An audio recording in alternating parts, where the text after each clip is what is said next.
Changed thinking. So we all, Dr. Wood, today covering changed thinking. So we all have heard at some point in time that the definition of insanity is doing the same thing over and over again and expecting a different result.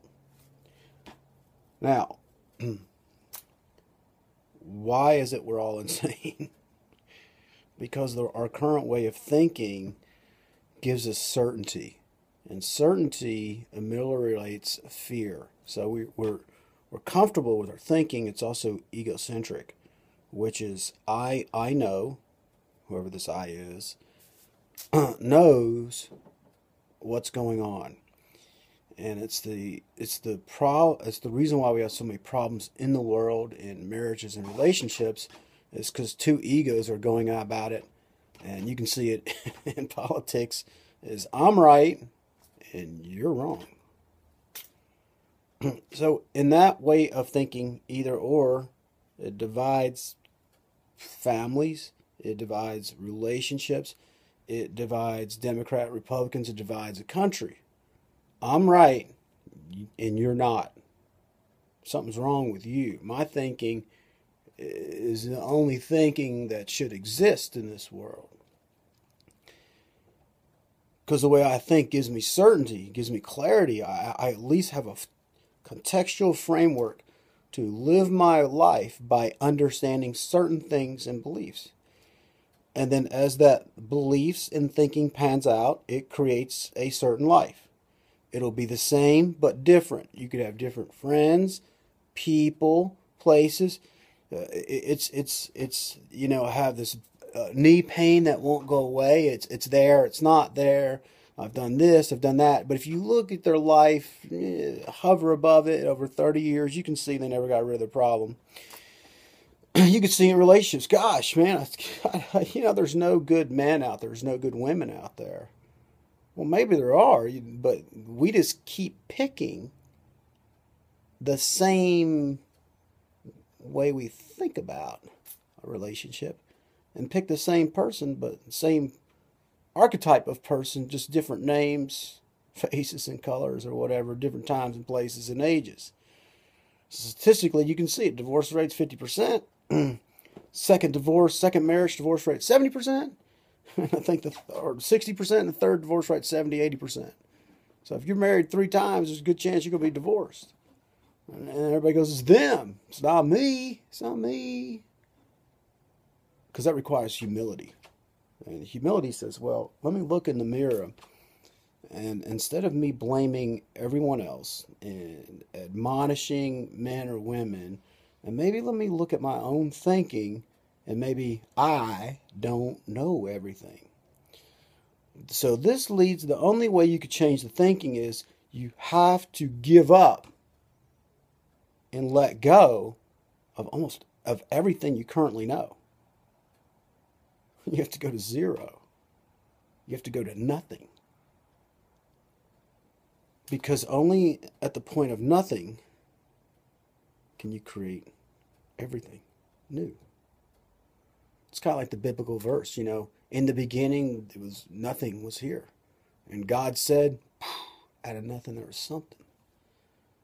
So if there's something there already, a thought, an idea, a belief, then something can only create more of the same something, just different.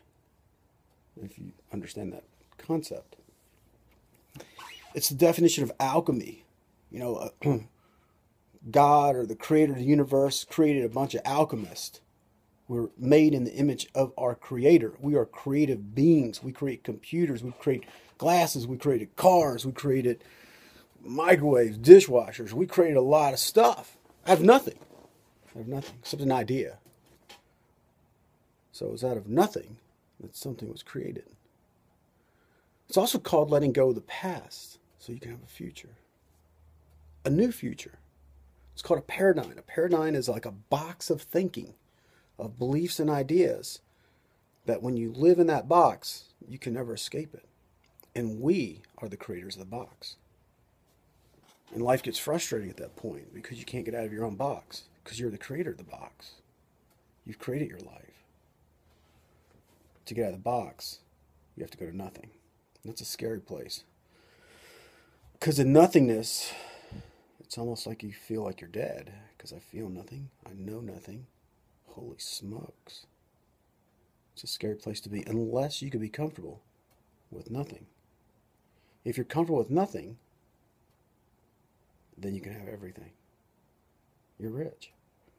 It's the people who need something to feel complete and whole as a human being that never feel satisfied, that are never truly happy, because their happiness is depending upon something out here versus being okay with nothing and still being happy. See, now there's no dependency. There's no addiction. And what humans do is become addicted to people, places, things, television. They can't leave their cell phone. They can't walk away from their video game. They can't walk away from their favorite whatever because they need something to feel secure. If not, they feel insecure. So to change your life, to move into having everything, the possibility of having a great relationship, the possibility of being pain-free, the possibility of having the family you always wanted, the possibility for love, joy, and peace, is you have to let go of the ego that I'm right.